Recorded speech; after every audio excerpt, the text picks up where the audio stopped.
ओम शांति। ओम शांति। ओम शांति। ये diamond hall ऐसी बढ़िया जगह है जहां बैठकर हमें अपने बेहद के परिवार, बेहद के पिता और बेहद के वर्षे का सचमुच एहसास होता है। अपने अपने सेंटरों में हम जाते हैं, पर इतना बड़ा संगठन हमें यहाँ ही मिलता है। आज हम समय को देखते हुए एक ऐसे विषय पर आपस में लेन देन करेंगे जिसका महत्व दिनों दिन बढ़ता जा रहा है। और वो विषय आप जानते ही हैं, बेहद की क्या? बेहद की बैराग वृत्ति। तो इस बेहद के हॉल में बेहद के परिवार को देखते हुए हम बेहद की वैराग वृत्ति का चर्चा करेंगे, हद का नहीं। हम सबको पता है कि बेहद की वैराग वृत्ति की आवश्यकता क्या है। यदि किसी व्यक्ति को अचानक कोई परिस्थिति सामने आ जाए तो पहले तो वो घबरा जाता है। दूसरा, उसको परिस्थिति, मान लो अचानक किसी को की मृत्यु हो जाए या अचानक किसी को कहा जाए यहां से छोड़ के भाग जाओ, तो व्यक्ति जो है बहुत जबरदस्त उसको धक्का लगता है। अगर पहले से उसको पता हो कि फलाने दिन मुझे यहां से जाना है और आगे का भी प्रबंध ठीक ठाक हो जहां जाना है, तो वो व्यक्ति खुशी से तैयार हो जाता है। तो हमें बेहद की वैराग वृत्ति का सबसे पहला ये विचार करना है कि हमें बाबा ने एडवांस नोटिस दिया है ना। किसी व्यक्ति को बिना नोटिस दिए, आजकल अब नोटिस दिए बगैर मकान भी खाली नहीं करवा सकते, नोटिस दिए बगैर किसी की नौकरी भी बर्खास्त नहीं कर सकते, नोटिस दिए बगैर कोर्ट में केस भी नहीं कर सकते। तो बिना नोटिस की कोई जो चीज है वो धक्का देती है। इसलिए लोग जाके ज्योतिषियों के पास जाते हैं, पूछते फिरते हैं आगे क्या होगा। तो बाबा ने हमें तीनों कालों का ज्ञान देकर आगे होने वाली परिस्थिति के अनुसार एक तो एडवांस नोटिस दिया है कि बच्चा क्या दिया है कि अब ये दुनिया गई की गई। तो एडवांस नोटिस मिल गया। अब उसकी तैयारी भी है कि आपको कह भी दे, किसी को किसी के घर से धक्का देके बाहर निकाल दो, आगे उसको पता ही ना हो, तो बाबा ने साथ साथ हमारी आगे की तैयारी भी करवा दी। इसलिए नाम तो इसका बेहद की वैराग वृत्ति है, लेकिन ये सचमुच विराग को दूर करने के लिए है, क्योंकि हमारा वैराग योग पर आधारित है। ठीक है? क्या मतलब कि आपको आगे अच्छी चीज मिल रही है, इसलिए दूसरी घटिया चीज छोड़ने में कोई कष्ट नहीं है। बाबा हमको कब वैराग कराता है? सतयुग में कराता है? त्रेता में कराता है? नहीं। यहां तक कि भक्ति मार्ग में भी नहीं कराता, अंत में आके कराता है। तो इसलिए ये वास्तव में वैराग नहीं है, ये अच्छी चीज को प्राप्त करने के लिए घटिया चीज को छोड़ने की बात है। अगर हम सारे चक्कर को सामने लाएं, सृष्टि चक्कर को, तो सबसे बढ़िया जन्म हमारा कौन सा था? या तो सतयुग का पहला था, या हम कहेंगे संगम का ये वाला है, मरजीवा जन्म, ब्राह्मण का जन्म। अच्छा, और सबसे घटिया जन्म कौन सा था जिससे हम मरजीवा बने? क्योंकि उसमें दुख ही दुख है, अस्पताल है, रोग है, शोक है, मन को धक्का देने वाले लोग बैठे हैं, हिसाब किताब वाले लोग बैठे हैं। अब उस दुख से छूटना कौन नहीं चाहेगा? इसलिए बाबा ने हमको मर जीवा कर दिया कि चलो पिछले में रहो लेकिन पिछले से मर जाओ। तो जो दुख की दुनिया से एक बारी मर जाए और अतीन्द्रिय सुख के युग में आ जाए, अगर कभी उसको पुरानी बात याद आके फिर पिछले जन्म में चला जाए जिसको छोड़ के आया, तो वहां क्या होगा उसको? तो पिछले को कहते हैं भूतकाल, जो बीत जाए उसको कहते हैं भूतकाल। तो अगर आप अपने पिछले लौकिक जन्म में चले गए इस अलौकिक को छोड़कर, तो क्या बन गए? क्या बन गए? भूत बन गए। हाँ, तो इसलिए बाबा कहता है कि भूत को तो देखना ही नहीं है। तो हमें वैराग संन्यास वाला नहीं है। पहले तो हमें संन्यास और वैराग में फर्क देखना है। सन्यासी लोग संन्यास तो कर लेते हैं। संन्यास किस लिए करते? तंग आकर, किसी का उधार देना हो, कहीं नौकरी ना मिलती हो, घर वाले तंग करें, पति पत्नी का झगड़ा हो जाए, घर छोड़ के चले जाते हैं। अच्छा, संन्यास कर लिया, दुख से भागने की कोशिश की। क्या आप इस तरह दुख से भाग सकते हैं? बाबा कहते हैं तुम्हारे कर्म भोग हैं, हिसाब किताब है। अगर इस जन्म में भाग भी लोगे तो अगले जन्म में फिर उनके पास जाना पड़ेगा। इसलिए संन्यास एक तो वैसे, और फिर आगे क्या है उनको पता नहीं। संन्यास करके फिर घूम फिर कर क्या करते हैं? कुछ दिन संन्यास रहता है, फिर गृहस्थियों के पास आके मांग के भोजन करते हैं, या कोई छोटा मोटा आश्रम बनाते हैं, मतलब भिक्षा पर जीते हैं।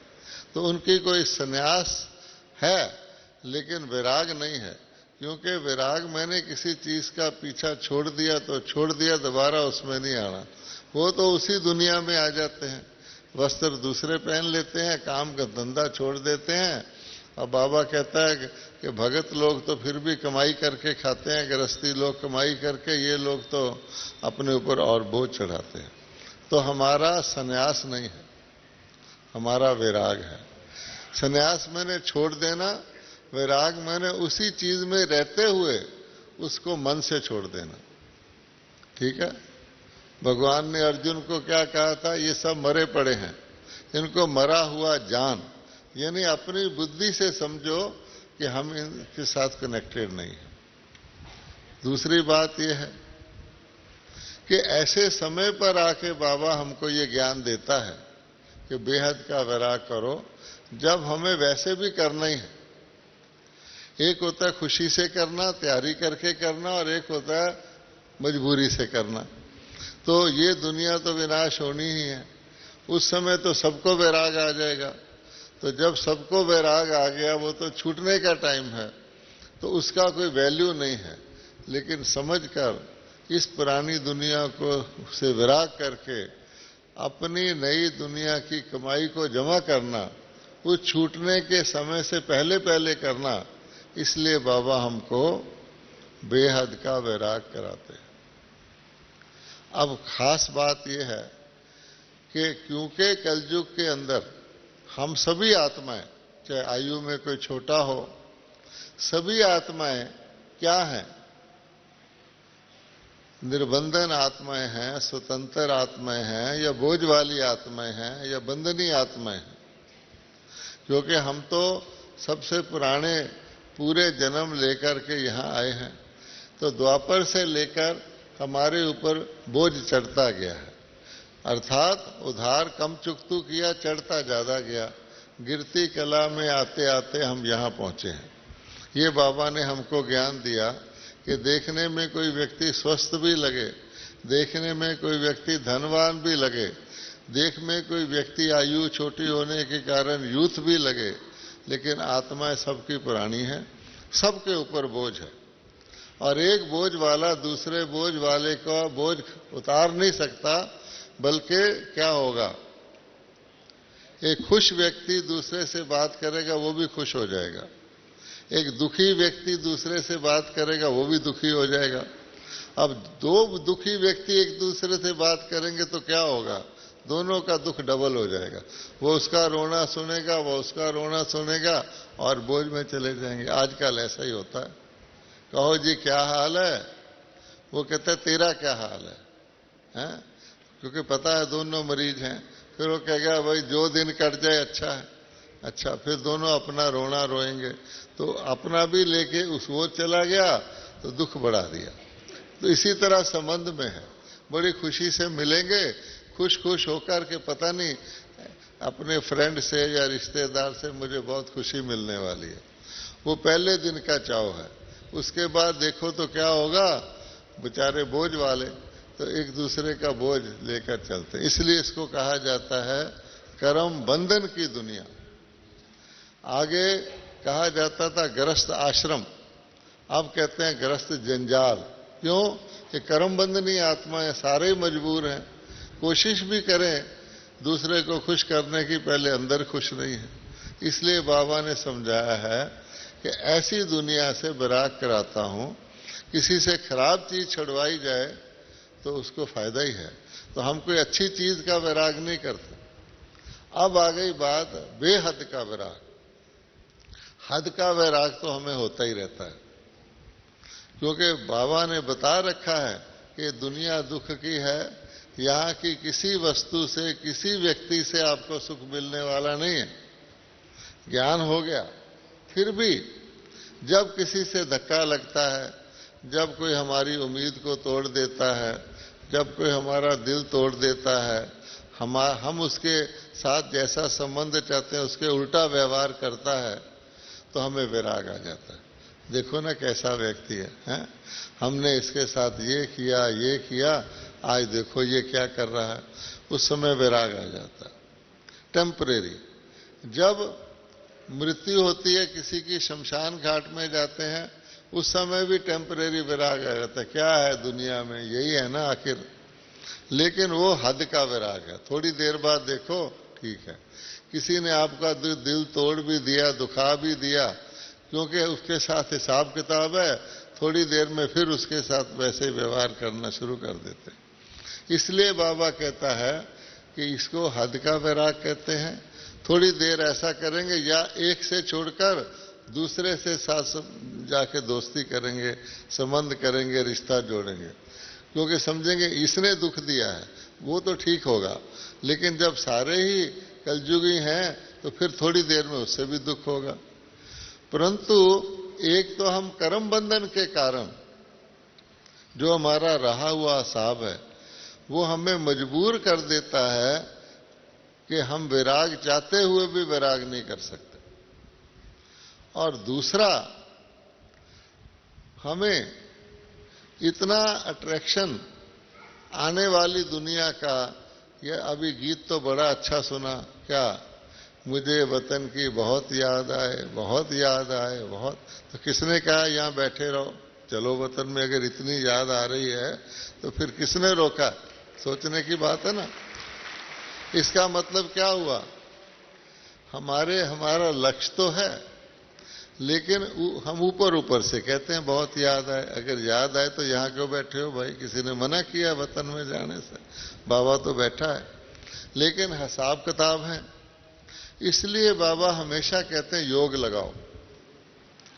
हम कहते हैं भाई योग से हमारे हिसाब किताब चुकतू होंगे, हम फ्री होंगे, तब हम जा सकते हैं।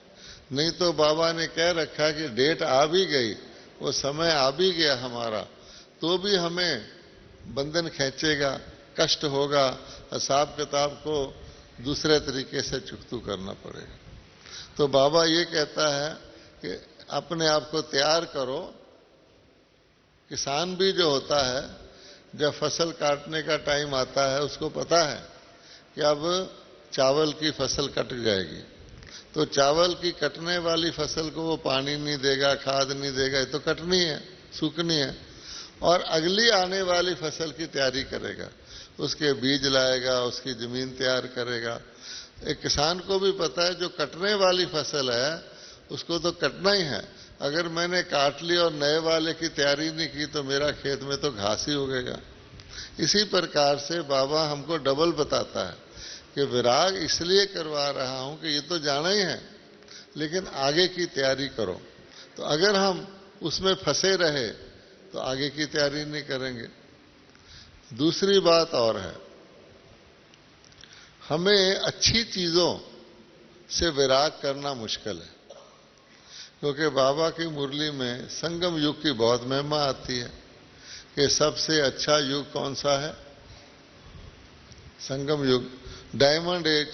सतयुग तो गोल्डन एज है, ये डायमंड एज है। बाबा आपके साथ है, रोज ज्ञान मिल रहा है, अति इंद्रिय सुख मिल रहा है, कोई दुख आए तो ज्ञान से जल्दी से दूर हो जाता है। हम बहुत आसानी से इस कष्ट की दुनिया में रह रहे हैं। और फिर संगम का शरीर तो बहुत ही वैल्यूएबल है, संगम का शरीर तो बहुत वैल्यूएबल है। अरे इसका एक एक घड़ी एक एक वर्ष के बराबर है। बात तो अच्छी है, लेकिन किस लिए वैल्यूएबल है? उस घड़ी में हमें क्या करना है? तो फिर ये ले लेते हैं बॉडी कॉन्शियस, ये शरीर बहुत वैल्यूएबल है, इसका बहुत ध्यान रखना है, इसको अच्छी अच्छी चीज़ें खिलानी है, वैल्यूएबल है? अच्छा, इसको भोग लगाना है, इसकी खातर क्लास भी मिस कर देना है, सैर करना है। अच्छा, तो क्या हो गया कि इसी प्रकार से बाबा ने बच्चों को बहुत गुण दिए हैं, बहुत शक्तियां दी हैं, बहुत ज्ञान दिया है। किसी को जरा सा ज्ञान सुनाओ, वो कहेगा अरे वाह, हमने तो ऐसा सुना ही नहीं, हमारी आंखें खुल गई। तो फिर उसका भी खुशी आ जाती है कि भाई वाह, हम बहुत सारा ज्ञान देते हैं। बाबा कहता है सेवा करो, अभी तो बहुत सेवा करनी पड़ती है, तो फिर करनी है। तो इसलिए अपनी विशेषताओं का, कोई भोजन बहुत अच्छा पकाते हैं, इतना शानदार पकाते हैं, कहते हैं देखो हमारा भोजन खा के। तो खाने वाले को भी खुशी, खिलाने वाले को भी खुशी, तो विराग कहाँ गया है? अच्छा, तो अपनी विशेषताएं, किसी के पास धन बहुत है, कहता है मैं सेंटर खोल रहा हूं, देखो कितना मजा, उसको विराग कहाँ गया? तब बाबा कहता है दुख की चीजों से, तंग करने वाली चीजों से विराग करना फिर भी आसान है, लेकिन उसके साथ साथ जो हमारी विशेषताएं हैं, जो संगम युग की फैलावट है, संगम युग में सेंटर बढ़ रहे हैं, ब्राह्मण बढ़ रहे हैं, विदेशी आ रहे हैं, बाबा की महिमा हो रही है, कहीं जाओ बाबा की महिमा, बाबा के बच्चों की महिमा सुन के दिल बहुत खुश हो जाता है। उस समय विराग है, बेहद का वैराग। मैंने क्या, अच्छे से भी विराग और ना अच्छे से भी विराग। इसलिए बाबा ने कहा हुआ है हर वक्त त्याग। अब मम्मा ने कब शरीर छोड़ा, फिर भी बाबा कहता है मम्मा मेरी सबसे बड़ी बच्ची रॉयल महारानी बनने वाली है। या क्या था, मम्मा ने बेहद का वैराग रखा हुआ था। हर घड़ी को क्या, आप हर घड़ी को अपनी अंतिम घड़ी समझो, ये मम्मा का स्लोगन था। एक एक पल, एक एक श्वास को उसी स्लोगन से जीती थी। और आज के ब्राह्मण पूछते हैं अभी संगम कितना समय पड़ा है, तैयारी करनी है? पता लग जाए तो सारा कुछ त्याग दें, गांव की भैंस भी बेच दें जाके। अच्छा, लेकिन इससे पता क्या लगता है कि हर घड़ी को अंतिम घड़ी नहीं समझते। हालांकि हमारे लिए संगम कब तक है, आप सोचो, जब तक हम फोटो फ्रेम में नहीं जाते तब तक हमारे लिए संगम है, कभी भी जा सकते हैं, है ना? इसलिए हर एक को ये देखना है कि मेरा संगम मेरे इस शरीर के प्राण के साथ है, तो ध्यान रहेगा कि नहीं? तो बेहद का वैराग रहेगा। नहीं तो मुरली में आ गया, बच्चे अभी तुमने गांव-गांव में सेवा करनी है, अभी गीता का भगवान सिद्ध करना है, तो क्या सोचेंगे अभी सिद्ध नहीं हुआ ना, टाइम पड़ा है, सो जाओ।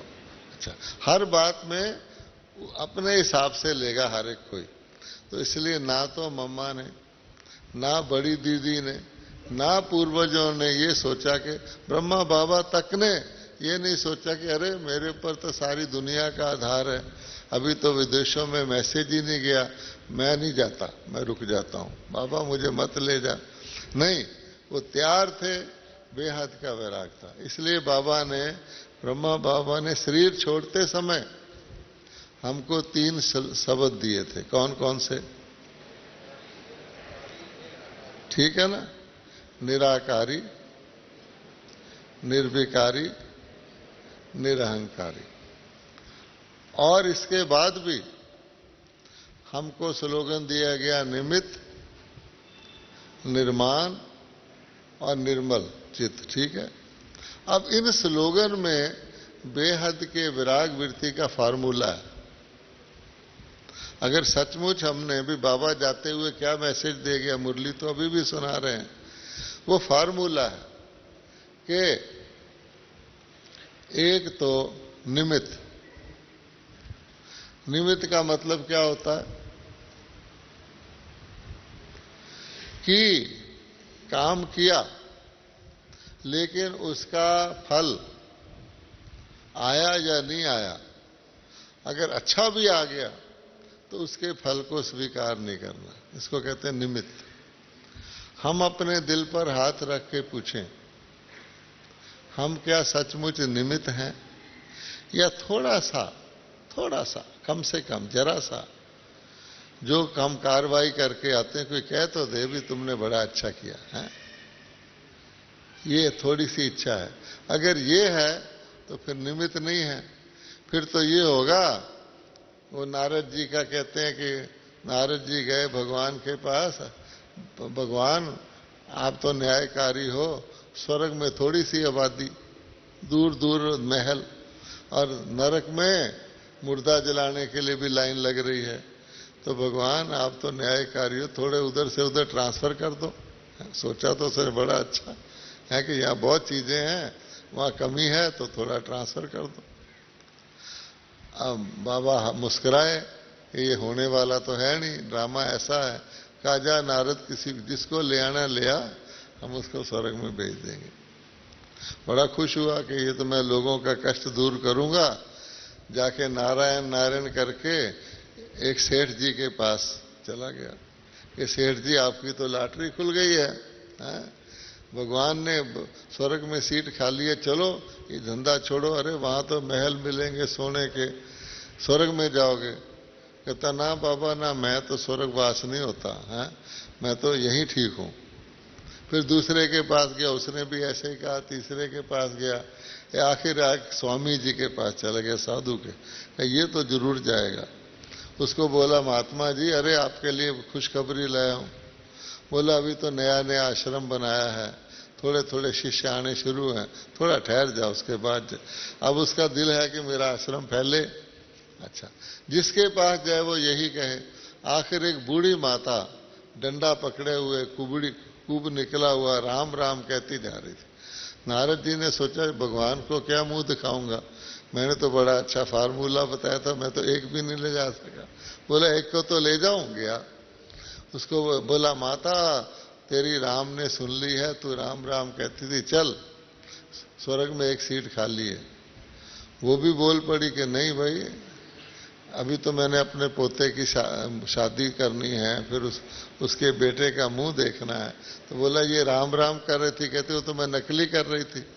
आप बताओ कि अगर हमारा भी यही हाल हुआ कि अभी तो मेरा सेंटर खुला है, अभी तो उसमें नया फर्नीचर लाना है, स्टूडेंट थोड़े आने शुरू हुए हैं, अभी तो मुझे मेगा प्रोग्राम करना है, तो हो गया।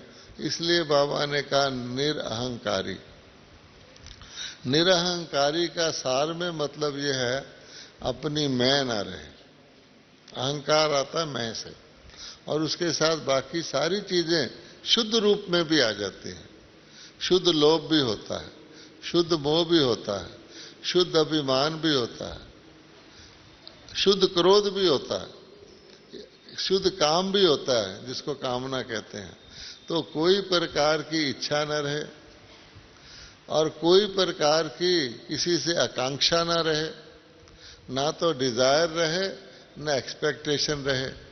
ऐसा कार्य करे कि बाबा का यज्ञ है, बाबा ने हमें निमित्त बनाया हुआ एक पुर्जा है, हम लगाया हुआ है, अपना पुर्जा काम करता रहे। बाबा शक्ति देता है, अगर अच्छा भी होता है तो बाबा शक्ति देता है, तो होता बाबा ही करवाता है। तो ये इतना निरहंकारी, तो फिर निर्विकारी आप ही हो जाएगा। फिर उसको अटैचमेंट नहीं रहेगी, लालच नहीं रहेगा। कई बार किसी जिज्ञासु से घुमा फिरा के कोई पैसा मांग लेता है, कोई मांगता तो अच्छे काम के लिए कि भाई मेरा एक कमरा और बनवा दो, लेकिन बाबा ने क्या कह रखा है, मांगने से मरना भला।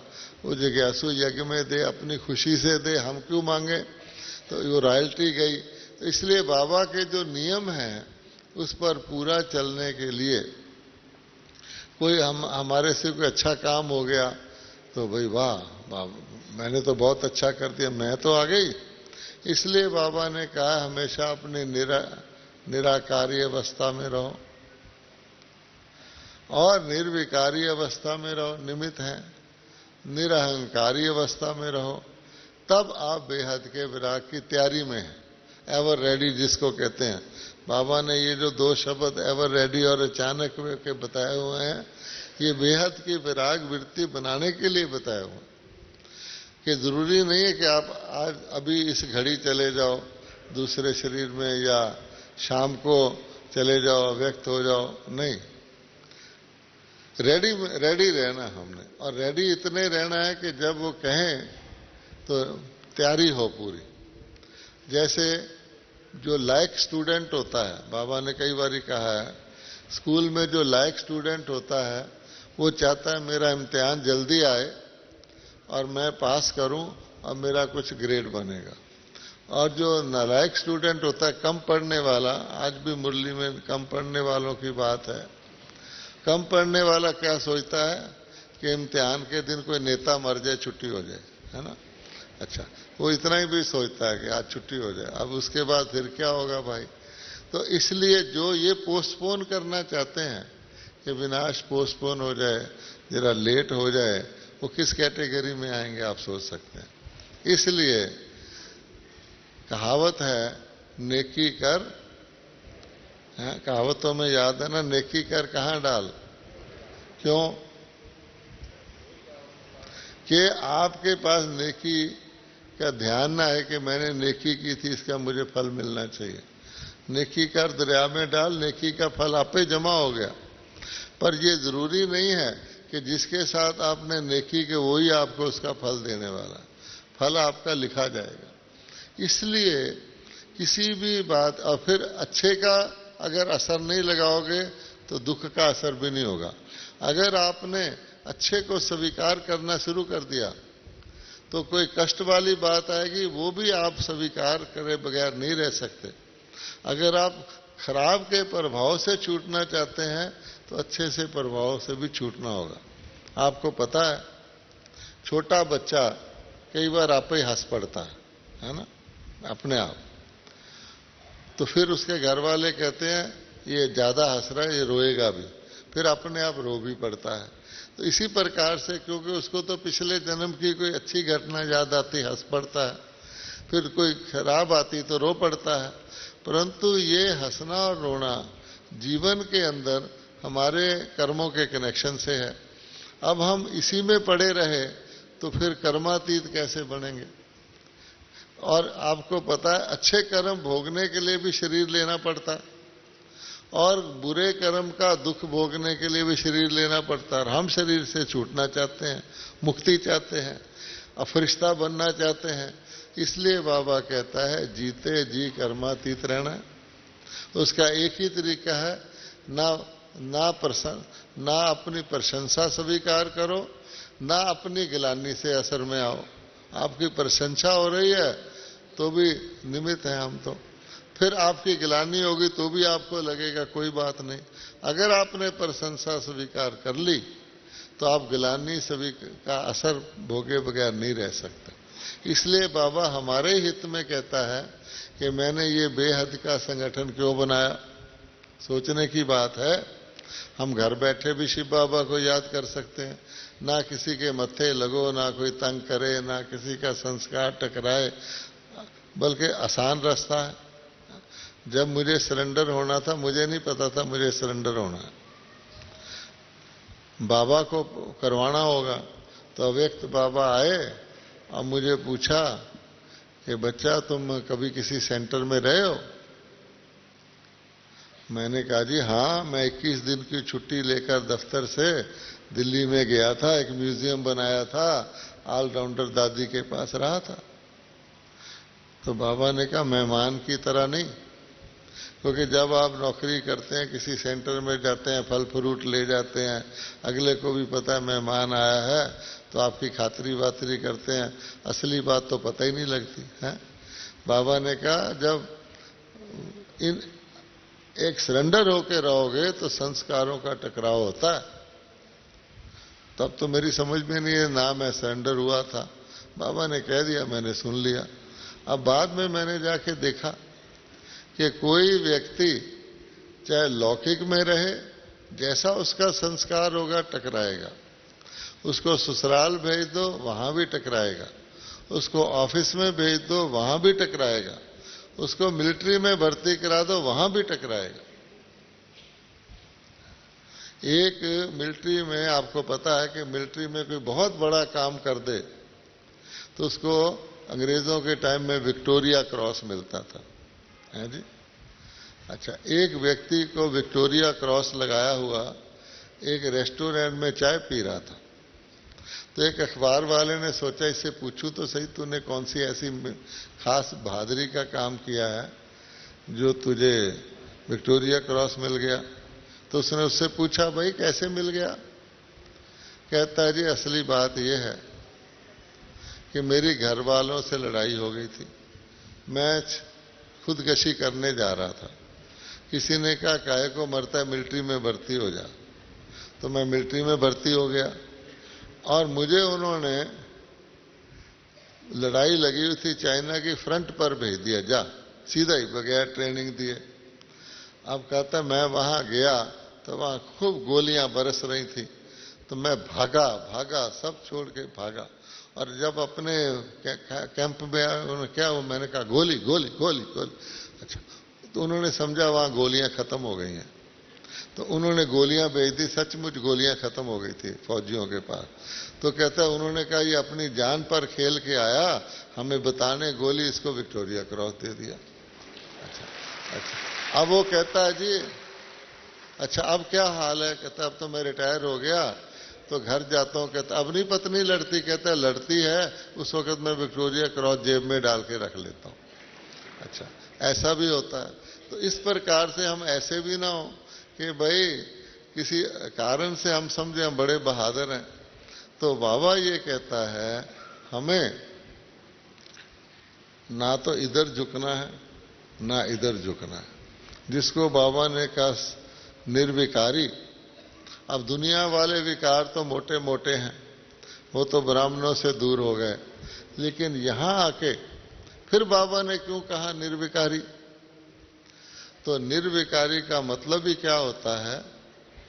5 विकार हैं, इनके सूक्ष्म रूप हैं, और इनके सूक्ष्म रूपों में 3 विकार ऐसे हैं जो खींचने वाले हैं, और 2 विकार ऐसे हैं जो धक्का मारने वाले हैं।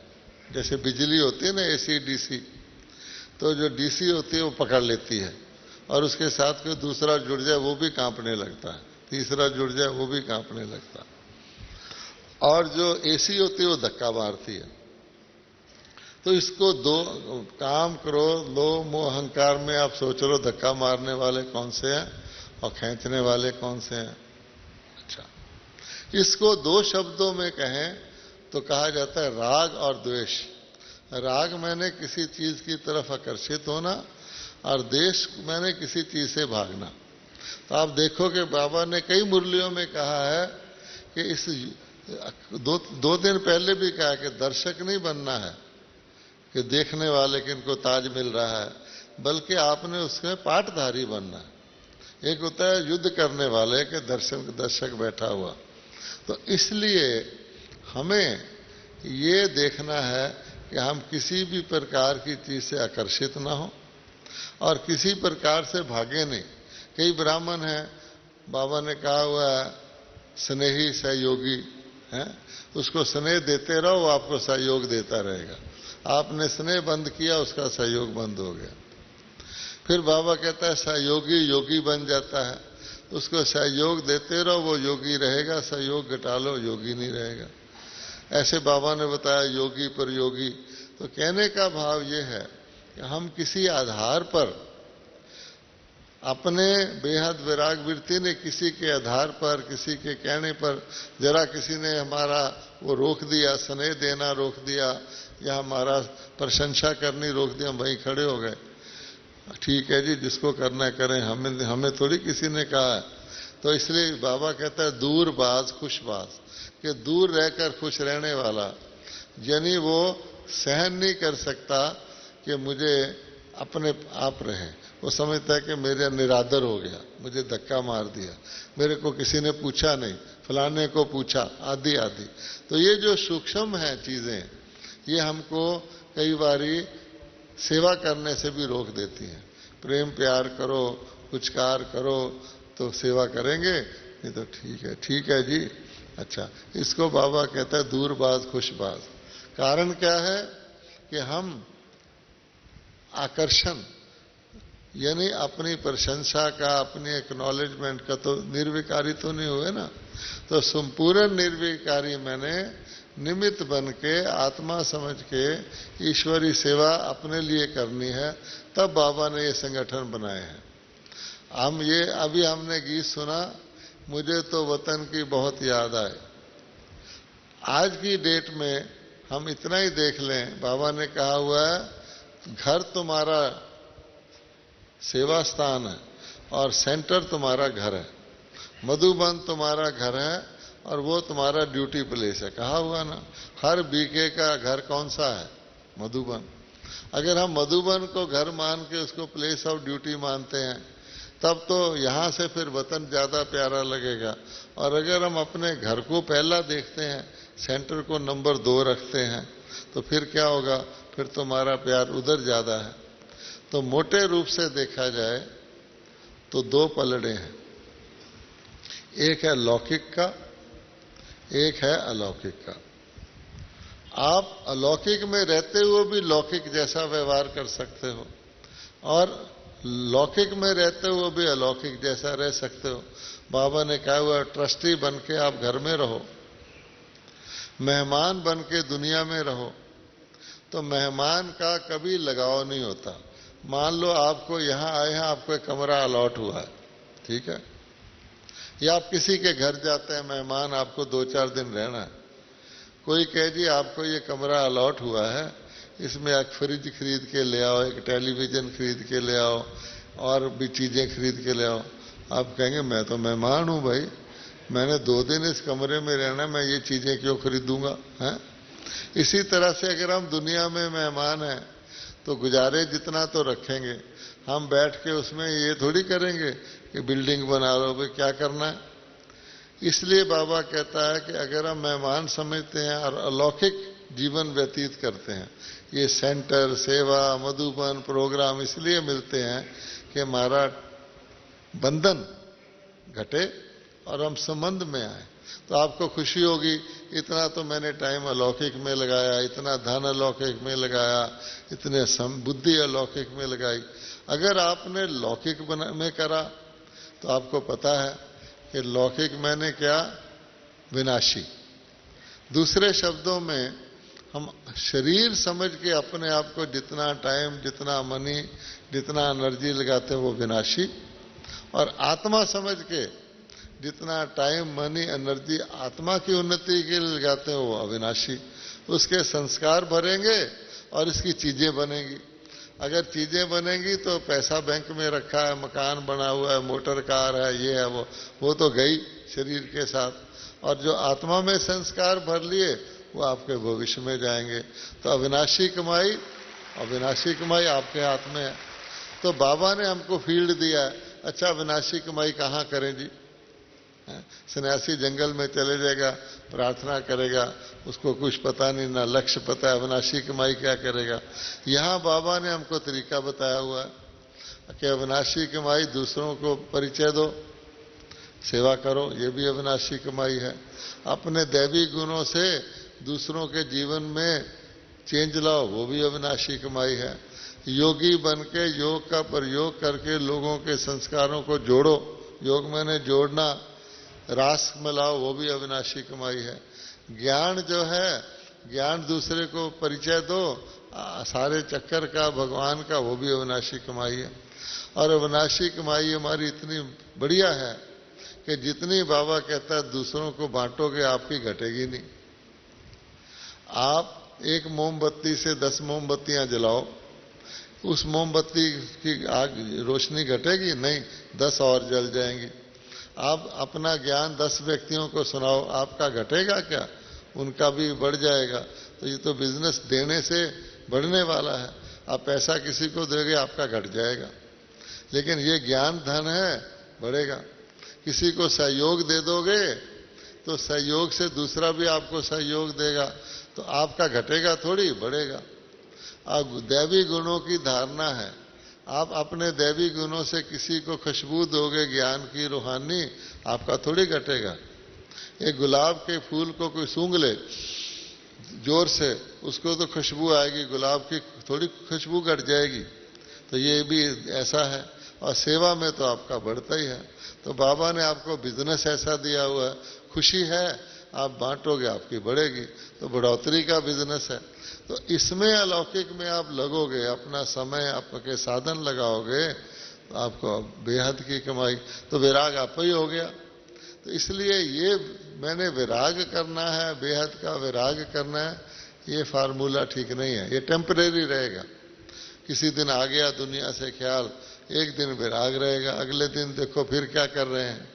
तो इसलिए हमारा विराग का मतलब है हमें प्राप्ति की तरफ ध्यान देना, विराग आप ही हो जाएगा। अलौकिक की तरफ की खुशी आएगी तो लौकिक की आप ही घटिया लगेगी।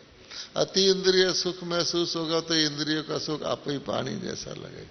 तो इसमें बाबा कहता है बिजी हो जाओ। तो फार्मूला बाबा ने ये बताया, अपने मन को बिजी रखो। आपका मन खाली रह ही नहीं सकता। अगर कुछ नहीं करोगे तो व्यर्थ में घूमता रहेगा, और अगर बहुत ढीले हो जाओगे तो कहीं उल्टे अभिमान में ले आएगा, किसी की बुराई सोचने लग जाएगा, पर चिंतन करने लग जाएगा। इसलिए उसको याद करके पकड़ पकड़ के अटेंशन दे देकर उसको अच्छे काम में बिजी रखो। अच्छे संकल्प हमारे अंदर, अच्छे संकल्प आते रहेंगे, अच्छा ही अच्छा है। और बाबा ने बताया हुआ संगम युग चढ़ती कला का युग है, तो चढ़ती कला में तो आप गिर ही नहीं सकते। बड़ी बात यह है कि अगर आप उतरती सीढ़ियों में खड़े हो और आगे बढ़ोगे तो उतरनी है, कुछ भी कर लो। सीढ़ियों के ऊपर खड़े हो चलोगे तो क्या होगा, उतरना ही है।